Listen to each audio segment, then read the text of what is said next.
see. Chapter 22. Chapter 22 of Love and Lovecraft. It was my youngest sister who discovered the tantalizing, insidious, utterly beguiling songs of the scented garden. The volume had been wrapped in a leather satchel and tucked under a loose floorboard by the windowsill. When I heard her soft, inoffensive coo of discovery, I glanced across the room to see a floorboard set to one side, and my sister unwrapping the satchel, and I sprinted as fast as my skirts would allow me, vaulting over a barricade of books. "Oh, here is one," she began in all innocence, withdrawing it from the bag. "Mrs. Beeton, isn't this what you're looking for?" I slammed the green linen cover closed before she had time to read the interior. The touch of my hand to the page felt like shards of ice. I heard the distant, delicate, and bewitching sound of a blackbird's song. "Yes, that's it, don't read it," I said. "Do you hear music?" she said, eyes glittering. "Emma," I shouted, pulling her back to herself, "listen to me. It must be read by no one. Do you understand?" I pulled her away from the book lying askew on the floor. "The words themselves are poison, and we must not read it at all, not even a little peek. For the love of all things sacred, don't read." She stared anxiously at me. "Don't read? That doesn't sound like you at all." I plucked the book from the floor and held it at arm's length, tucked it back in its leather satchel, and tied it up tightly. The whole thing quivered in my grasp as if alive. "Look here," I said, pointing out the stitching along the bottom edge of the flap where a name had been embroidered. "This is Marvin's school bag." "You think the monster is the Runkle boy?" "He has read and been transformed," I replied.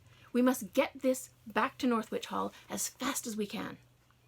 We hurried out to the street, and she hailed Mr. Marsh, who sat astride his black horse on the opposite side of the waters, and had been patiently waiting for her to appear. "I told your parents that you've been detained at the library, and assured them that all is well," he said to me, as he crossed the bridge and drew rein. "Have I told them the truth or a lie?" "A lie, I'm afraid," I said. "All has not yet been made right. Can I borrow your horse?" I held up the satchel as if it were something fetid. "I need to get this back to the Manor's library as quickly as possible." "I can take it," he began helpfully, only to be shouted down by both Emma and me. "No," I said, "you mustn't go anywhere near it." Please don't touch it, Richard," Emma continued. "Give it Harriet the horse, and she'll take very good care of the animal and bring it back to you when all is done. Or better yet," she said with a flirtatious grin, "you and I will walk the distance to Northwich Hall and fetch the horse ourselves. It's only a few miles, the weather is fair, and the walk will do us both good." The prospect of time in the company of a pretty girl was too enticing to refuse. He dismounted and handed the reins to me. "Do you ride?" "A little," I said. "Please, if you would be so kind, Miss Lovecraft, could you say nothing about this to the captain?" "Not a word," I agreed, climbing into the saddle and settling my skirts around me. The horse sidestepped and tossed its head, and I wondered how much the book's weird emanations upset it. I set heels to flank, and we were off at a quick canter, down the west road and past the steeple of St. Dismas, following the river upstream. As I rode, I felt as though angels were singing me forward. It was half a mile before I realized the refrains of pleasure and joy were coming from the parcel in my lap. They filled me with all facets of happiness. I thought of strawberry tarts, and friendly puppies, and crisp icicles glittering under a December sun. I thought of the smell of baking bread, the sound of babies laughing, the touch of a feather against my cheek. I thought of how warm and comforting the book must feel in my fingers, and I found myself wriggling the satchel open bit by bit, loosening the ties. "No!" I yelled to myself. The horse, thinking itself scolded, flattened its ears and galloped faster. With some difficulty I tucked the book in its satchel under the front of my dress, and that helped keep my treacherous hands away from the ties, but it did nothing to quell the growing sensation of allurement that wafted from the pages like the fragrance of tea roses. Songs of the Scented Garden rubbed itself against my belly like a kitten begging for attention. Foul, beastly thing. I reached the yard of Northwich Hall in a struggle, and I hurried past the trout pond and through the front doors without paying much attention to the horse I'd abandoned in the garden. I must get to the cellar, to the well, before I drowned in these infernal, alluring pages. Down the corridor I stumbled. The weight of the book increased in steady paces until I crawled on hands and knees past the library doors. They lay open and tempting, showing shafts of welcoming sunlight gleaming on 1,000 gilded spines. As if calling out to its siblings, the charismatic songs which radiated from the book in my arms grew more intoxicating. The delicate, airy melodies floated like a siren song, enticing me to leave all the world behind and willingly dash myself to pieces. I barely noticed that I'd altered my trajectory. I'd left the corridor and dragged myself across the library floor, towards the heavenly chair under 3 arched windows, where the afternoon light begged me to read in its embrace. How perfect!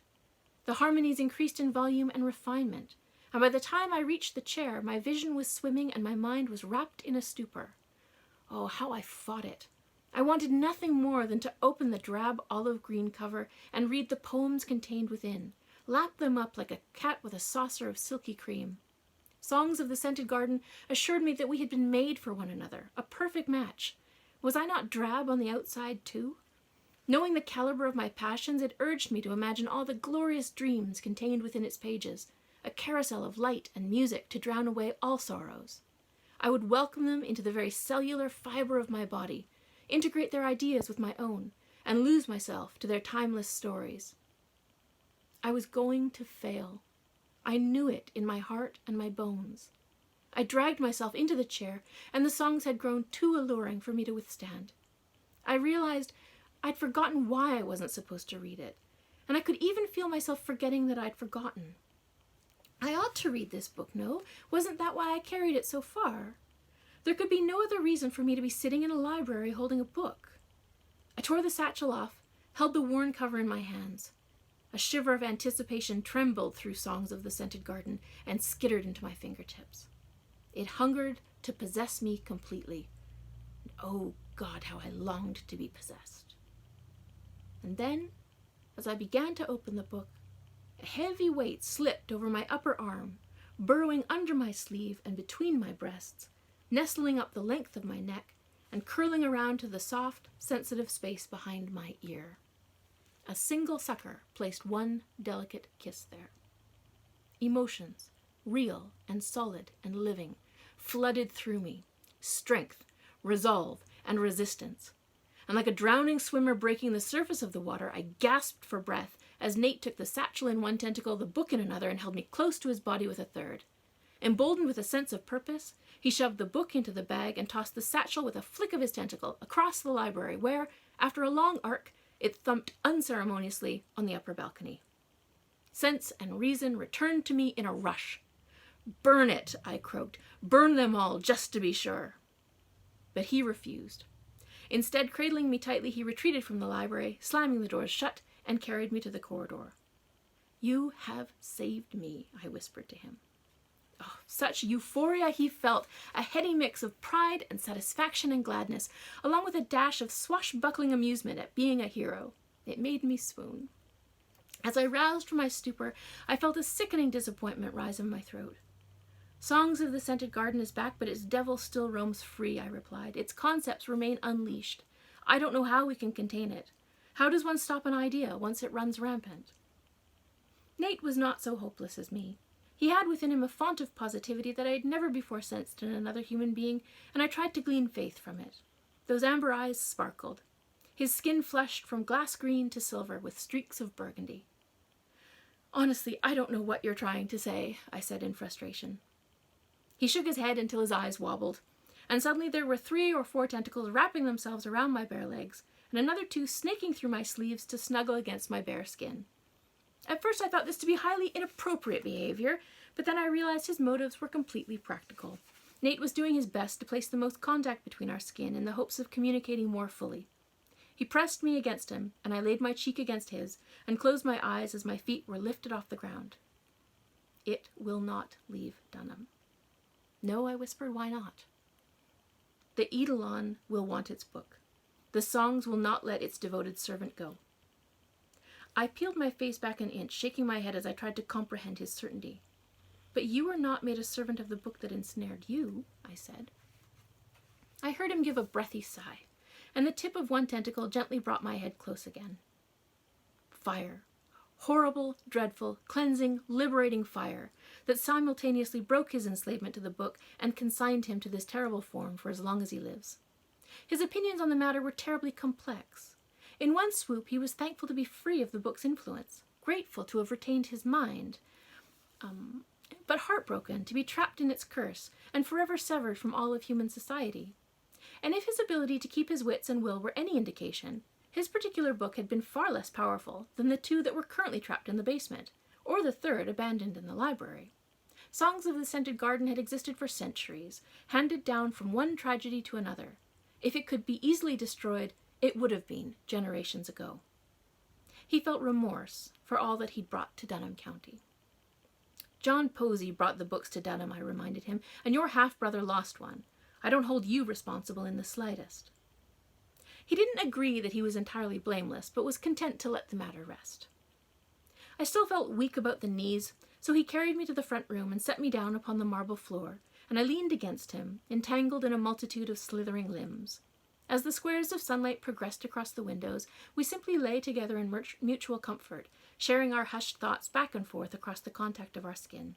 I was adamant that there must be some method of destroying these esoteric grimoires that plagued us, and he was equally convinced that no such method existed, but our mute discussion was not a heated conversation, but an enjoyable one, for we both wanted the same outcome, a secure future. He tried to express a complex thought, and eventually I fell back to the use of fallible words and whispered, I think I understand what you mean. Destroying the book will not destroy the idea, only take away the context from which it was born. I pressed my cheek against his. No matter how hard we try, nothing will ever be the same again. I heard voices on the step. Jane and Mary found me still wrapped in tendrils and tentacles, for to be honest, each one seemed to have its own intentions, and they were no easy thing to escape. Mary, who had spent a full night in the proximity of lunacy, was eager to vent her frustrations on the first monster she saw. When she glimpsed me, she rushed inside with arms raised, yowling in rage, and only came to a skidding stop when I held up both hands. "Wait, Mary!" I cried. She stood with fists clenched, looking at me with incredulity, as the very large cephalopod attempted to hide itself behind me, adopting the same hue and texture as the white marble floor. "This," I began, slowly and calmly, "this is Nate. He is my friend, and he has saved me many times over." Then to the pair of amber eyes that bugged out in fear and surprise, "This is my sister Mary, and there, hiding at the door jamb, that is my other sister Jane. They will do you no harm, I promise." One tentacle popped up from the floor to give a cautious wave. Frederick and Thorne appeared on the steps, for they had been conversing while the girls walked ahead down Northwich's wide driveway. Frederick's face blanched. Thorne, of course, remained unfazed. "Good God, get your grubby paws off her, you miserable squid," he said, striding into the hall. "Have some decency." And to me he said, "You were able to get the book back into the well, Harry." "Not yet. It is still free in your library. But I would have failed if Nate hadn't been there to save me." "Ugh, he's endlessly helpful." Thorne rolled his eyes. "Where's Emma?" said Jane. "She's walking here by way of the mill road, I believe. She's in the company of Mr. Marsh, who lent me the use of his horse." I went to the door and saw the animal standing in the garden, contentedly munching, and I was relieved to see it hadn't run away. Across the parkland towards our house, a little chalk line of smoke rose from our chimney, and the tiny figure of Papa moved about the garden tending to the bees. The tableau was the epitome of domestic comfort, and it lent me strength. "One of us will have to move the book," said Thorne. "It can't stay where it is." "Well, we certainly can't let anyone read it," Mary replied, as she and Frederick sat on the staircase. "The darlings are in a state beyond anything I've ever witnessed, and they only read a sentence or two." "I'm so sorry, Frederick," said Jane as to the stunned and silent gentleman, who was obviously still processing the scene before him. "Perhaps Emma can help. She's very talented when it comes to healing, although I don't know how far her quirk will extend." Thorne narrowed his eyes and peered at me. "She's not an empath like yourself?" Jane shook her head. "No, only Harry can do that trick." "Did you lie to me, Harry?" he accused. "I'm afraid so, Mr. Thorne," I replied. "Please understand I would do anything to protect my sisters, and I didn't know you then." "But you know me now?" "Hardly," I replied, "but I trust you." Then I turned my gaze outside and said, I may even have started to like you somewhat." A movement to the southeast caught my eyes, and I smiled. "Ah, yes, here comes Emma and Mr. Marsh now," I said, pointing to the two figures just clearing the hedges. And almost immediately I saw a wizened figure between them, hunched and gray-haired, and leaning heavily on Mr. Marsh's arm. Jane joined me at the door, and shielding her eyes from the sun, she said, Is that Mrs. Runkle?" And that's the end of today's chapter. It was a little one. Thanks very much for joining me, and I will be back again tomorrow to read maybe the whole end, maybe just chapter. I think there's 25 chapters, so we have a couple days left. But yes, I'll be back again tomorrow, and I'll see you then. Thanks. Bye.